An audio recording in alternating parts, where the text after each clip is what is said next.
I've often heard it said that when the winds and waves of life come at us, that's when we truly find out what we're made of. Well, today on Daily Renewal, I'm going to talk to you about how to develop integrity so that you can make it through life's toughest challenges.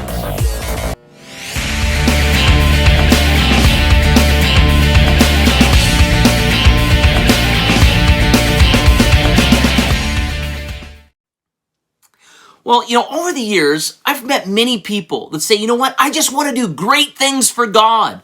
And we can come up with a lot of great things, a lot of great programs, and our heart could be that I really want to see the kingdom of God progress. But today, I want to talk to you about what I consider to be one of the greatest things, the greatest evangelism tools, if you will, one of the greatest tools to show people that not only does Jesus love us, but Jesus plays a major role in seeing transformation in our life. If this area is developed in our life, it'll be the greatest witnessing tool that we ever have. And that particular word is integrity. A lot of times when we look at the word integrity, we kind of say, well, Pastor Lyle, we all sin and fall short of the glory of God. We all make mistakes.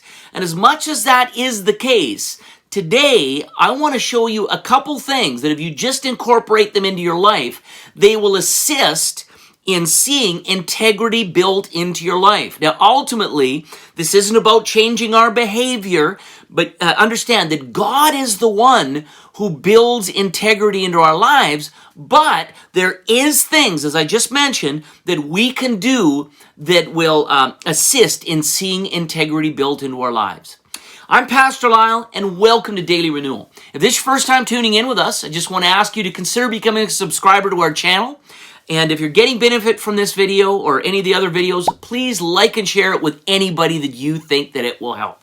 Now, this word integrity, when we look at this, it's important to understand that integrity isn't just about doing things right. Really, it's about building the kind of character that will survive when the going gets tough. And I'll give you an example of that.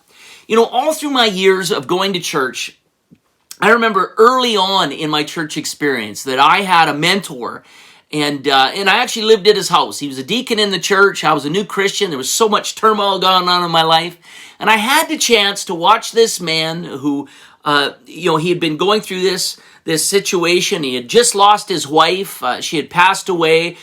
He had business dealings with another believer, believe it or not, that they went awry, and so financially he was having trouble. He had kids that were grown-up kids that were having real struggles in their lives with many things.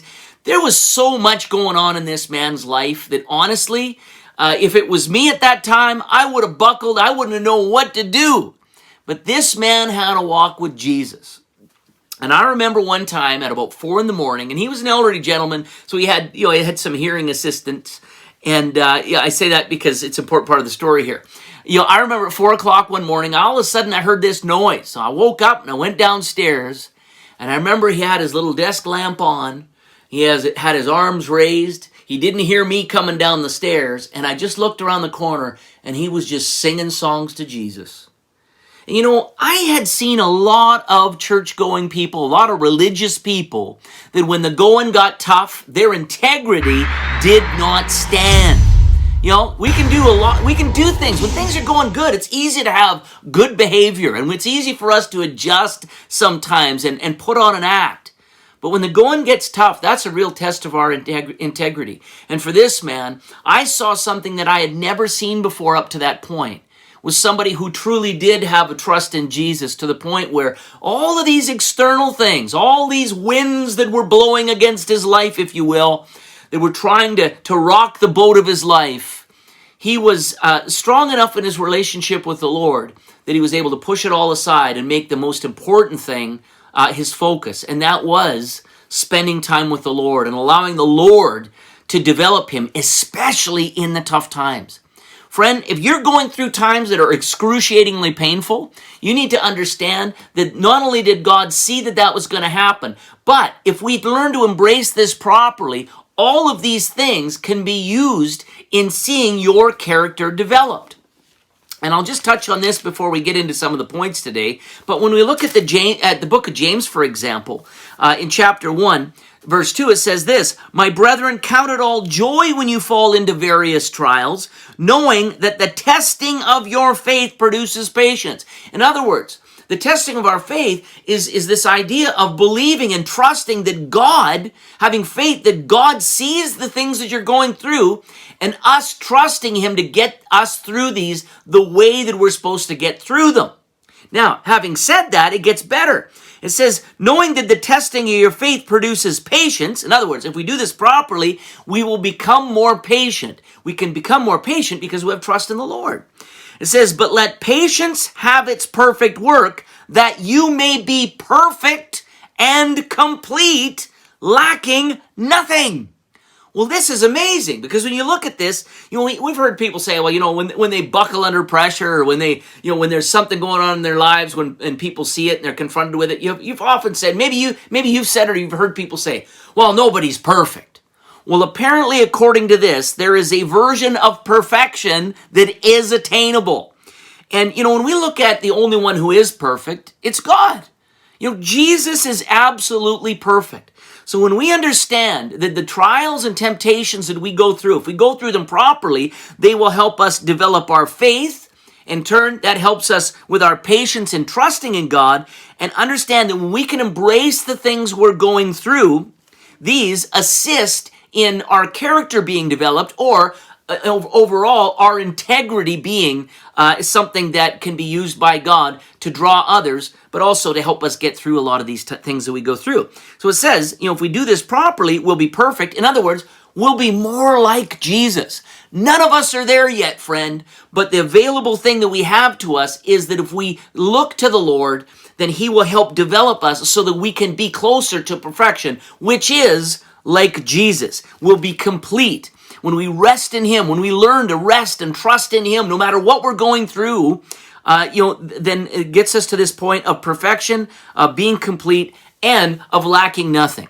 Now, all of this is basically, in a nutshell, to get a little bit of a gist of what these three words are meaning when they're being put together, is we'll get to the point where our trust for God in every situation that we're in, as we continue to walk in faith and trust in him and believe, as Romans 8:28 says, that all things work toward the good for those who love God and are the called according to his purpose. No matter how tough your situation is, if we can embrace it the way that it talks about here in James, then, you know what? All of these negative situations that might be excruciating right now, God is using these things. It doesn't mean he put them on you, but he allows some of these things because he knows that we can embrace them properly. It's a part of our development, so that really we become more and more indestructible the more trials we get, and the more we get through those trials by looking to Jesus.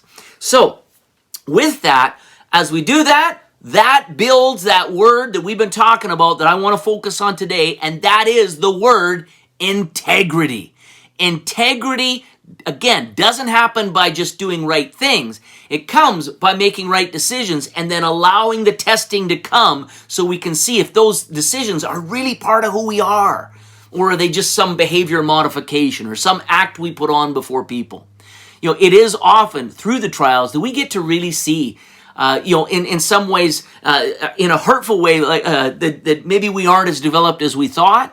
But we can take those things and say, you know what? Even if it is exposed, you know what? I thought I could go through this. But apparently there's still some more work to be done. If you're in that position where it's kind of exposed that you're not at the place you thought you were, when you go through a trial, well, that also is an indicator that we can get close to the Lord, and he's the one that wants to help us develop those areas. So having some weaknesses exposed is not a bad thing, friend. In fact, it's a good thing, because it humbles us to the point where we realize we're not doing this in our own strength, which we can't, but we are truly, it causes us to hopefully truly turn to the Lord and ask him to help us and help develop integrity and character into our lives. So having said that, I want to go through some things today that are some things that these are kind of like decisions. It's kind of like the grid that will help us grow. It gives opportunity for God to really work in our lives, because to a degree He is limited. He is limited by us and the decisions we make. So these things that I'm talking about are things that if we can make these a mainstay in our lives, it allows God to come into our lives and take care of some of these things so the work can be done. So the first thing that I want to talk about, that I want to challenge you with when it comes to integrity, is I think that we need to make a choice often. When I look at my life with God, I was actually just talking with a pastor friend of mine today, and we were both talking about this particular subject and how important it is, because often, and I'm going to tell you what it is here in a moment, often one of the biggest pitfalls we can fall into as a Christian is when we start putting on a mask. And what I mean by that is not really being truthful or transparent about who we are. We often do that with each other, but even worse is often we do it with ourselves. And so the first point that I want to make that we need to constantly be looking at is we need to be brutally honest with ourselves. And we can see this in Romans 12:3. Romans 12:3 says, "For I say, through the grace given to me, to everyone who is among you, not to think of himself more highly than he ought to think, but to think soberly, as God has dealt to each one a measure of faith." Friend, I've been through many situations, even one recently, where, you know what, I'm more concerned about having my heart right with God than maybe being right or looking right about a situation. You know, it's very important that we often get to the point where, if there's a situation going on in our lives, and often it can be with people, frustrations with relationships, all these things. Maybe somebody says something bad about you. That happens to all of us. I had a mentor years ago that said to me, "Lyle, if somebody has something negative to say about you, even if you think it's absolutely out to lunch, you think it's absolutely wrong, you should be willing to go before the Lord and humble yourself, because He knows all the thoughts and intents of our heart. And if we're really going to develop in our walk with God, we have to be willing to go before the Lord and say, Lord, maybe this thing was said about me, or something like that as an example. Lord, is there a speck of truth to that? Is there anything there that maybe I need to let you into that part of my heart, or that part of who I am, and allow you to come in and let your grace, the power of God that enables us to do what we cannot do in our own strength, to allow your grace to come into my life and heal that area, to strengthen that area. Because ultimately, Lord, I want to be more like you, Jesus. And I can't do this on my own. But if I come to you and I'm brutally honest and I allow you to show me the weak areas of my life. And friend, I'm not talking about, because often we can get into this place where we think we're no good, where we're absolutely worthless. You don't want to go there either. But what I'm talking about is before the Lord saying, hey, show me some areas. And when you show me, I will turn to you. I won't be in dread. I won't lose hope because I'm so useless and I'm nothing. No, there is value. In fact, you know what? If there was no value in us, Jesus wouldn't have died on the cross for us. We're made in God's image. God, the whole reason God created you is to fellowship with you, is to be with you. So you're not useless. So don't get caught into that. That would be, the devil trying to convince you that.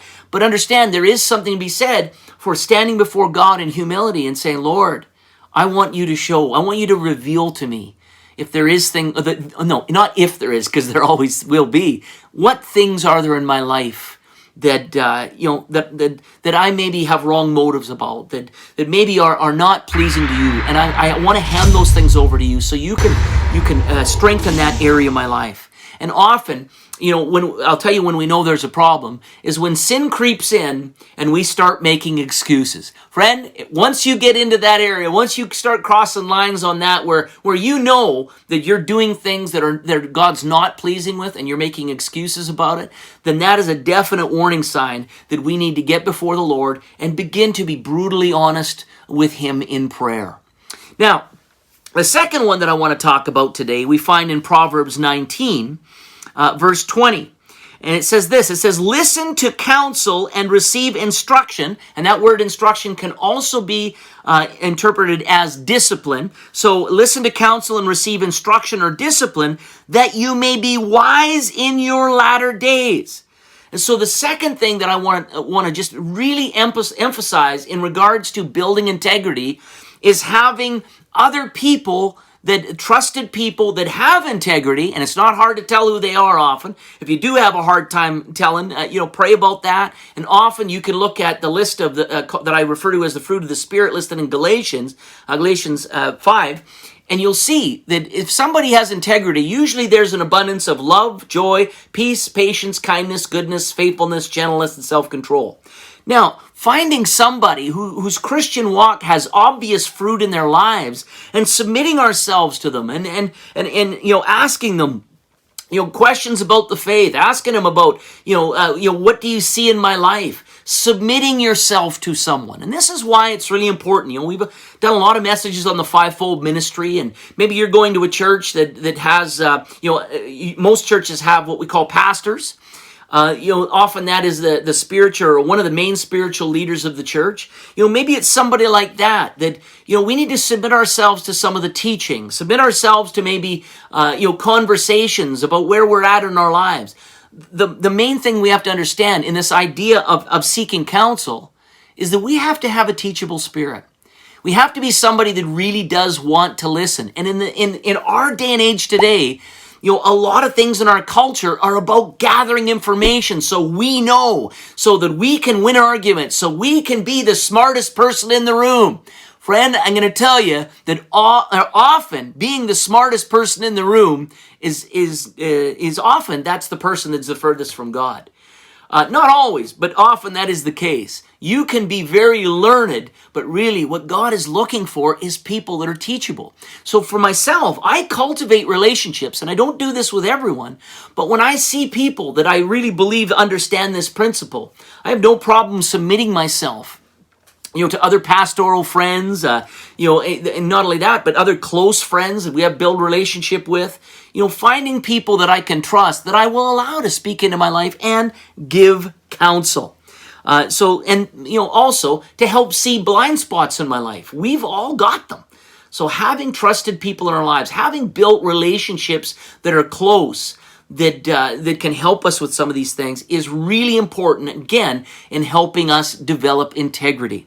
Now, the third one I want to talk about today, we see here in Galatians 1, verse 10, it says this, it says, For do I now persuade men or God, or do I seek to please men? For if I still pleased men, I would not be a bondservant to Christ. I'm going to tell you that this is often one of the toughest things we go through. There's often periods of our life or situations in our life where, all of us, if you've been going to church, if you call yourself a Christian, all of us want to say, you know what, my priority is to please God, is to serve God. And even in the book of Acts, you can see in Acts 5:29, Peter gets up and he says to the other apostles, or Peter and the other apostles answered and said at one point, they said, we ought to obey God rather than men. This was a situation where there was people that were religious people who were coming against them, and they were stuck with a choice of pleasing men. And some of these men that they were saying these things to, that they were being confronted by, they were men that were respected men, and they probably even respected them as well at one point. But friend, there's going to be times in our lives where God is going to want us to go a certain direction, and people aren't going to like it. They may not agree with it. There might be some that do, but often one of the big tests we have is when we feel that God is really telling us to do something, and somebody close to us says, that's not God. That can't be God. And often, may even because they love us, try to talk us out of it. And you know what? We have to understand that as much as it hurts, there is times where God might want us to go a direction, and people, and I myself, I've been in this situation where, I really believe God wanted me to do something. And you know what? In the short term, there was people that felt hurt. And, it hurt me because you don't, if you really love God, you love people, you don't want to hurt anybody. But there's times where you will be confronted where being obedient to God will not be liked by everybody. And, I've found the best way to do that is, just like the scripture says, obey God. And you know what? In some of those situations over my lifespan, I can honestly say some of the people that maybe came against that, in the long term, the short term, it was painful. People didn't agree, it might have hurt friendships. But if you really believe that God is telling you, to go a certain direction, then, you know what? He will work out a lot of those things down the road. And I've seen this happen many times where, it was a short-term pain, but in the long term, it will always be worth going the direction of being obedient to God rather than just trying to please men. Now, when I say that, I want to qualify this, because I've seen a lot of people that say, oh, God told me to do this and God told me to do that. And I can tell you that if God's telling you to do things, it will never contradict the Word of God. That is really important. And again, with that, the other thing that if you've got really good mentors, from the point before, seeking counsel, you don't depend entirely on counsel. But if you've got decent counsel, more often than not, they will help you really, really differentiate whether it is God, because, they'll be able to, maybe from the Bible, there may be some things that you haven't seen. Because, I know for myself, hey, I've been in ministry for years. I believe in things like the prophetic and everything, but I've seen more pathetic prophetic than I have often true prophetic. And so I say that to say this. For me, I've just had one major circumstance happen in my life where it was with fear and trembling. I'm going, God, I need to be sure that this is what you're saying, because it's a major life decision. And, I think for all of us, in the idea of honoring God, it isn't always going to be easy to hear. But that's part of the process. If every time we prayed, we love it to be this way. We pray something, hey God, give me an answer on this, and 2 minutes later, you get your phone pings, and it's God telling you exactly the direction you should go. Well, we all know that that's not the way it works. But I'm going to tell you something else I've also learned about this. It's in the waiting and trusting to hear from Him that there's also a processing that happens. Because often we want things to happen in our own timing. We want to hear on our own timing. No, often when we're in situations where we're really trying to hear from God, it causes us to draw close to God. It causes us to think about things like fasting. I've talked a little bit about fasting. I'm not going to go deep into that today, but fasting, a lot of people look at it as, oh, fasting's going to move the hand of God. The way we should be approaching fasting, and this is just a caveat, a little bit on. I'm not going to go deep into it.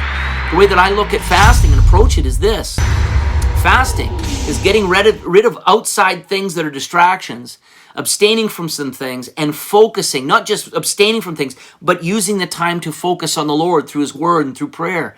Because more importantly than trying to move the hand is trying to hear the voice. And for us, friend, in our search, in our grappling for wanting to hear the voice of God, there's part that God, I believe, uses that often to also help build integrity. It's because we're seeking Him. We really are trying not to rely on us. And so this idea of honoring God, sometimes it is a struggle. But friend, it's a good struggle. Don't try to run ahead of Him. Often I look at it, when I have big decisions in my life, I try my hardest to say, you know what? I'm not going to run ahead on this. I need to hear from Him before I move. And that's a very important principle that I try to live by. Does it happen that way every time?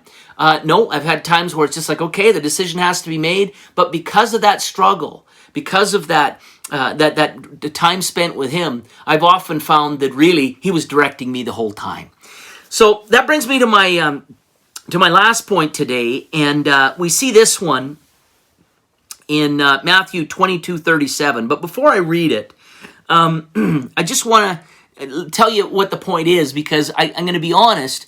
For some people, if they took this out of context, they'd say that's not biblical. And I'll tell you what it is. We need to put ourselves first when it comes to personal growth. And I'm going to put that in a little bit different perspective as well. If you're in some form of ministry, which in fact, all of us have a form of ministry. But I'm going to say we need to put ourselves first when it comes to personal growth and when it comes to ministry. Now, that might sound like, well, that sounds pretty selfish. But I'm going to tell you that it's very clear when we read Matthew 22:37 where our priorities need to be. And then I'll fit this in. I'll show you how this works.